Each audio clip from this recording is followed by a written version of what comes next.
I'm going to stop using Instagram to market my business. And I'm going to talk about why. Hello, beautiful friends. Welcome back to my channel. If you're new here, my name is Sarah. I'm the founder and CEO of Intuitive Edge Coaching and Intuitive Edge Creative LLC in Los Angeles, California. And I have had a coaching business with a presence on Instagram since 2016, I think. And in January, I will be shutting my Instagram down. And I've had a lot of people asking me why. So today I'm going to talk about why I'm doing it and what I think about all of it. And I'm going to share it with you. So let's get into it. I have had this account since my coaching business started, pretty much, maybe not long after, I think since around 2016. And I'm going to talk a little bit about my relationship to social media as a person, just what social media is to me and is not to me in my life, and then what social media is and is not to me in business. And hopefully that will be interesting for you and also give you some things to think about maybe for your relationship with social media and for your business. I want to start by saying this is not prescriptive. None of this is a should. None of it is advice. I am not going to tell you what you should or shouldn't be doing with social media or with Instagram for your personal life or your business. I have no feelings about it. And if Instagram is great for you and you really love it and it's doing great things for your business and your content is effective and hitting and you can't imagine marketing anywhere else, none of what I say will be valuable for you. But if you have different feelings about that than Instagram, then some of what I say may be interesting and be a springboard for some thought for you. And so, do with this what you will. If you just like kind of rubbernecking on other people's behind the scenes business decisions, by all means, hang out. So I want to start by saying I have had social media forever. AOL, AIM, IRC, ICQ. I had all the things, and I've been very involved in the internet like my whole life. And I made friends online and I met great people. And when I was kind of isolated as a young person, the relationships I developed in chat rooms and IRC channels with people that I met online made me feel less isolated. And the internet has been like a beautiful, wonderful thing in my life. And social media has been a beautiful, wonderful thing in my life. Many of you don't know that like in the early days of camming, I was a cam girl. I had a 24/7 live art making cam in my house. And I met a lot of people through my cam and my live journal. There's like a master's thesis that someone wrote on cam girls in the late 90s, and I'm in it. I've been around, I've been on this thing. So I have people now in my social media following who followed me from my webcam and my live journal to when I had a band and then they supported my band, to when I had an online radio station and they supported my online radio station, to moving over onto Facebook and becoming friends on Facebook, to moving over onto Instagram and really like my dance life growing and they followed my dancing. And so I now have people in my life entirely from the internet, some of whom we've been friends or known each other for over 20 years and we've never met. So the internet is awesome, and social media has been very valuable to me at different points in my life. And I just want to say that because I don't want to erase the value of relationships and connections that can be fostered online, especially if you're in a time or a place where you feel pretty isolated, and being able to connect with people who are like you is beautiful. I love all of those things. And at different points in my life, that is what social media has been for me. Now, I also went on to build businesses that had a personal brand and use social media for content marketing. And that has changed my relationship to social media. And during that time, social media itself and our public use of it has also changed a lot. So over the many years, I have shared things, sorry, there's a bug, on the internet. Sharing things on the internet has changed. And what I've shared and the way I've shared it and why I've shared it has changed. So that factors in to all of this as well. back in 2013 or whatever, when I got on Instagram, I had one Instagram, and it was the same type of Instagram that everyone kind of had back then for the most part. It was like pictures of food, and it was that like kind of the Hefe filter or whatever. It was orangey, it had frames, you know, everything had frames. It was pictures of food and like my family and the people I was dating and stuff like that. Like stories wasn't even out yet. Videos could only be 15 seconds, you know, back in my day. So I had that kind of Instagram, and when I did dance stuff, I would post pictures and backstage photos, and as they started having more and more video, I would share dance videos, but it was all mixed up with pictures of my food and stuff I was doing. It wasn't a marketing channel for me primarily for my dance classes. Like I had, I used Facebook, and I had an email, I had a website. And so I did market dance online, but I didn't think of Instagram as a marketing platform. Over time, that evolved, and more I would share stuff on social media that was marketing on my dance platform. But even then, many of the people who followed me on that platform were current, past, hopefully future students who already knew me, and they already knew my work. So I didn't have to do a lot of brand development or storytelling in my marketing. People kind of knew me in my dance scene, and that's what they followed me for. And so if I posted, hey, I'm teaching a class, the people who came. But there wasn't a big marketing plan. There wasn't a ton of intentionality behind it.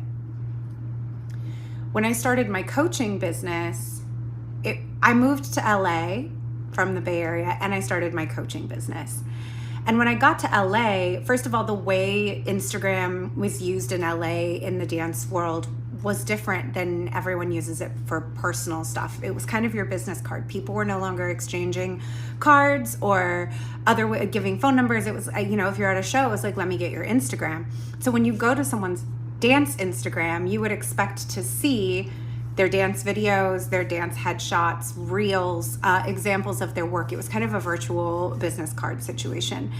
And so I separated my Instagrams when I moved down into this dance scene.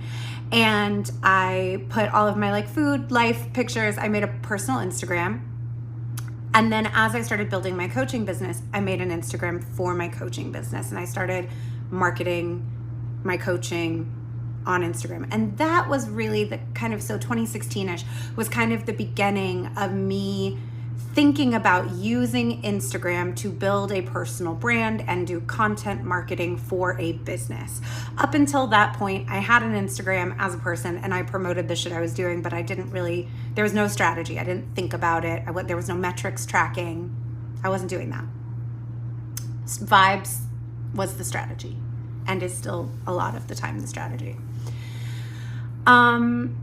So once I separated my Instagrams, and then I started setting about learning more stuff about marketing, about branding, about business, and I started really growing this business to become what it now is, I changed the way that I was using social media.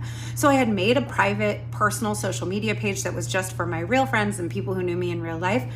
I very quickly stopped using it. Now I had 3 Instagrams, and keeping up with them, like one of them was like my job, and the other was where I was posting dance stuff. So that was also kind of work. And yeah, there's memes, and there's like people I connect with, and that stuff is fun and distracting and enjoyable, but like it was for work. Somewhere around there, my personal relationship with social media kind of morphed into a thing of like, I don't think I like this. I don't like what it does to friendships. I don't like that it is designed to foster false intimacy. For example, like I'll talk to a friend and they'll be like, did you see the thing I posted? No, I didn't, right? Because I follow tons of people now, and I follow people for business and the algorithm, and I never see your posts. And so there's like this assumption that we know what's going on in each other's lives, but we haven't talked to each other. And I didn't like that. When I first meet someone new in a dating context, I don't like to give out my Instagram, because I don't want you to go look at a bunch of my posts and make up a story about who you think I am. I'd rather us get to know each other. And then once we know each other, you can look at my Instagram with some context and some personal feelings about my personality.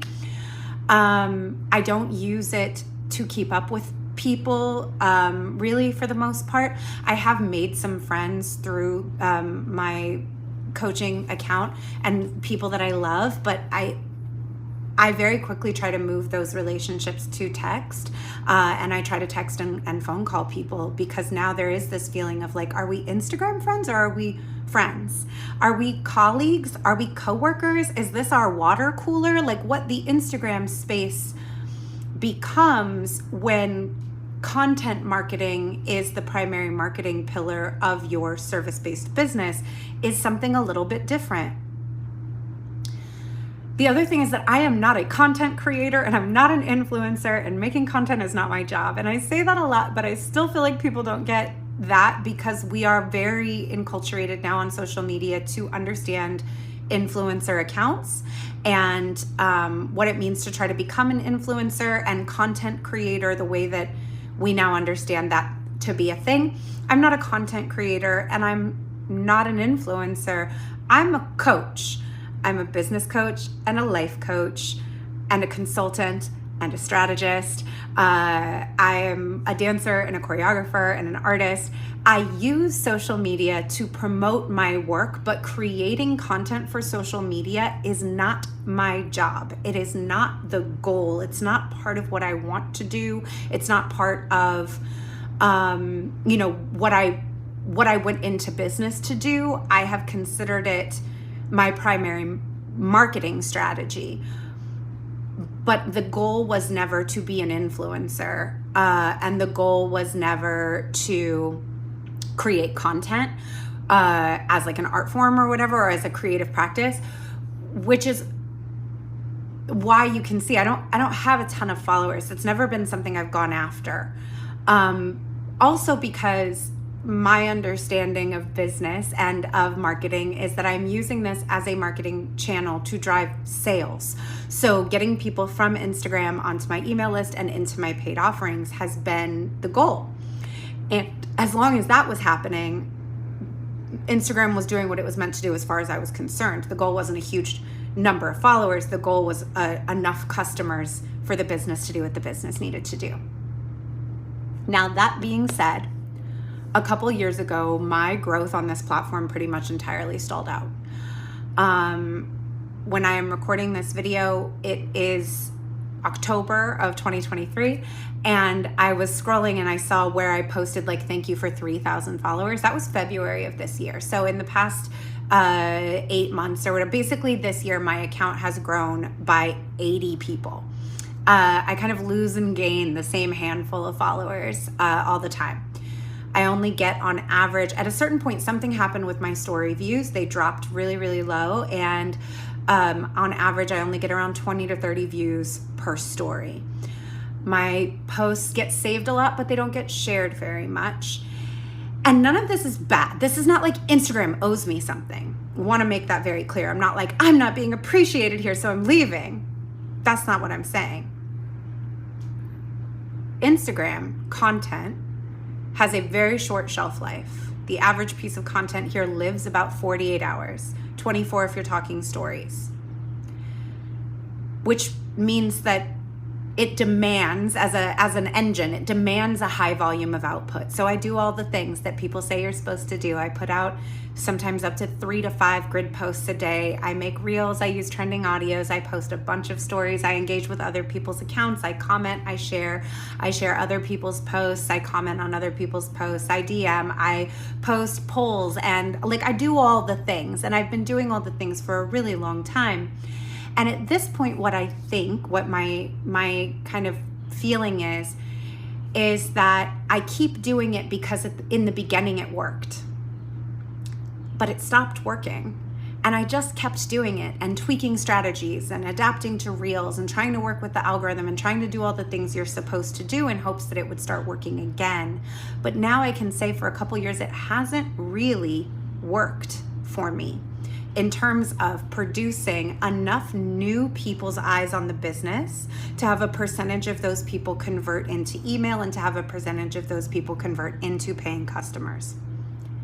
And if the purpose of the work that I'm doing here is to convert people into paying customers and it's not working, then the question I have to ask as a business owner is the time, the effort, and the money that we're putting into this platform as our primary marketing strategy proving effective for the business?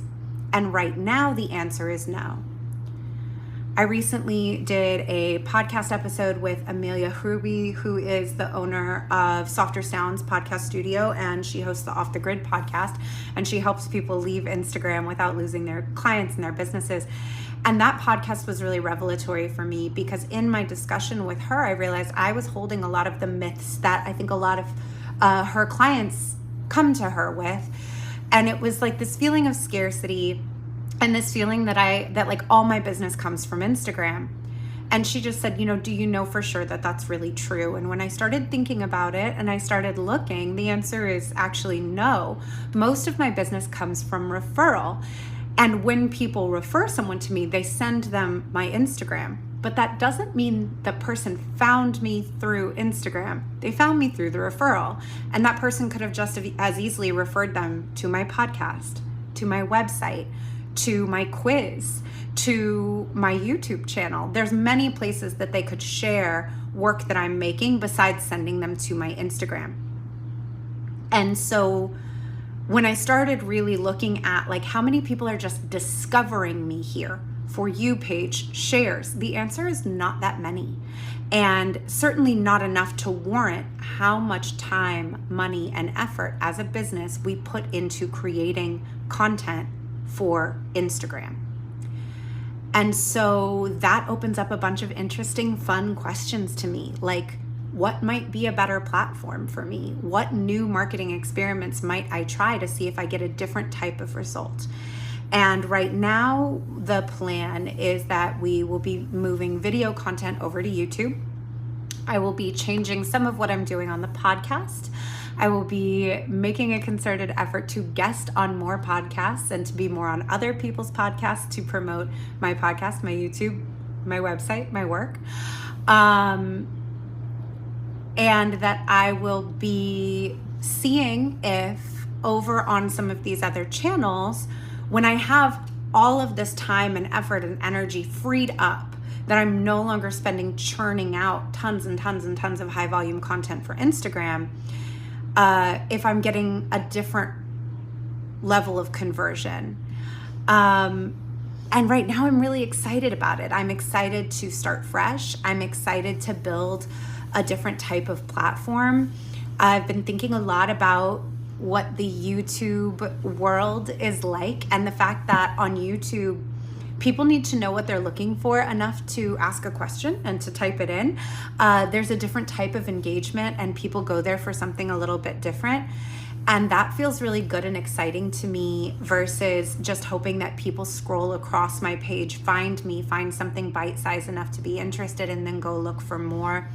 I think there's a chance that my work lends itself a little better to longer form content, to being able to build playlists with different types of pieces of information and tips or case studies. There's just more interesting things I am excited to be able to do utilizing YouTube as a platform. I'm excited to be dual shooting the podcast for both audio only and for YouTube, and to have some video interviews over there. So all of it right now to me feels very wide open. It feels very exciting. Now, that doesn't mean I'll never come back. It doesn't mean that I think Instagram is bad. It doesn't mean that I can't ever foresee a future in which I pop back on here. It also may make me more interested in using my private personal account more and moving some of my people I've developed real friendships with over there, because your girl still loves a good meme roundup. But I also was talking to a client today, and she was talking about putting meme roundups in an email, and I was like, oh my God, I could still send my people my memes. I just love a meme. So that's fun. I'm just really curious and excited and interested in what I can do with marketing off of Instagram. And so I want to go find out. And my desire to find that out is outweighing my fear or my scarcity around what will happen if I'm not here. Because there's part of me that's like, oh no, everything will be bad and I'll never make another dollar again. And there's another part of me that's like, that is just decidedly untrue? And what if it's so much better? What if I get such better results? What if I start seeing the level of conversion that I want to see again, because I'm no longer putting all of my eggs in Instagram's basket? And I'm excited to find out. So this page isn't going to be deleted. I might archive some stuff. I might do some cleanups of my stories and my highlights. I will be leaving this video pinned to the top, and I'll be putting a post up about ways that people can work with me and how people can contact me. I will adjust my link in the bio so that people know how to reach me. My business isn't closing. I'm not going anywhere. My dance page isn't going away. I still find Instagram to be effective for showing dance videos and dance classes and marketing Thick Strip and my other dance related work. The agency still has an Instagram. I just don't manage it. My marketing team runs that. It's not a personal brand in the same way. So, you know, I'll be around. I'm just not going to be putting out a bazillion pieces of feed content and reels and trending audios and stories. And I'm actually like really looking forward to that. So yeah, that's what's going on. I hope that this was interesting for you and that you liked it. And if you have questions or you want to talk to me about this, my DMs are open for now, but after January 1st, they won't be. And of course, if you want to stay in touch, you want to stay involved, go follow me on my YouTube channel, because I'm putting out new content over there. That's just Intuitive Edge Coaching on YouTube. And subscribe to my podcast, the Elemental Entrepreneurship Podcast, wherever you get your pods. And my website's intuitiveedgecoaching.com, and that's probably not going to change. If you want to work with me, intuitiveedgecoaching.com/coven. You can join the Coven, my business coaching membership, at any time, and I will help you build your business, and you'll have access to all of my courses and bi-weekly group coaching and ongoing workshops. That's really where it's at. And where I want to spend the majority of my time is actually working with people and coaching inside my membership. And intuitiveedgecoaching@gmail, and send me, you know, a pigeon, send me snail mail. But yeah, I'll be around. I'll be on the internet. That's not going to change. I just won't as much be here. And I, for one, am very much looking forward to that. Is that it? I think that's it. Okay, love you. Bye.